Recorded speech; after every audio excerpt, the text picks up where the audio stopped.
The first thing we did was to investigate what was the common interest rate that banks pay for these funds, that it's car and the house.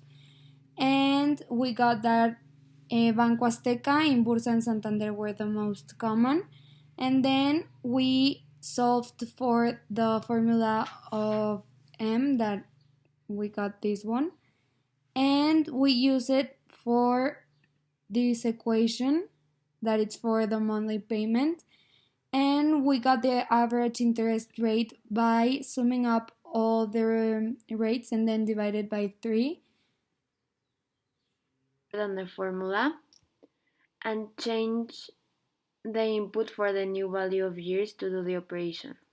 We first started with n equals 3, then we changed it. What we changed is n equals 4 and n equals 5, providing the results for 4 and 5 years respectively. It was creating a new set of columns for the house fund, copying the same format as the car fund, but the only thing we did was use the same formula but replacing E with H. Here we can see how E changed to H. It was formatting. Formatting is done by right-clicking the cell and choosing Format Cells. In this case, if you have your Excel in Spanish, is formato de número. Then we select the currency, that in Spanish is moneda, in the newly opened window, and we only click accept. We have increased the values for both the car and the house, keeping the same interest rate. Here we can see that all values have adjusted as required.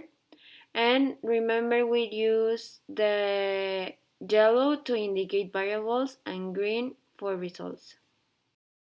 Okay, so here we modified the average interest rate formula so that it operates directly with the values of the research rates. And this enables the user to introduce some other quantities for the bank rates, or to change directly the value for the variable I, which is this. About if making an investment on a bank is advisable, we can assert that it effectively is. It will always be convenient. The reasons are few, one of which is the total backing of the entities by the governments and the major banking institutions. Being recognized institutions guarantees greater security of stability for our earnings than, for example, the volatile rates of the stock market.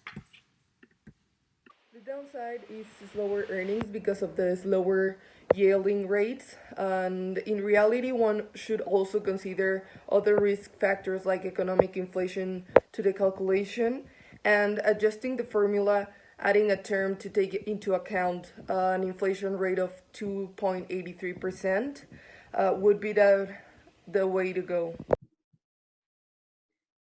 So choosing between a fund and a credit must be evaluated on diverse perspectives, according not only to the lowest rates of payment, but of availability of the initial capital or the security of your earnings. Having said this, there is a reason that the economic system developed on the credit system. It is easier and instantly rewarding, maintains the jobs and the industry. Therefore, the real reason to select a fund over a credit is the capacity of investing the initial amount and to wait to make the purchase.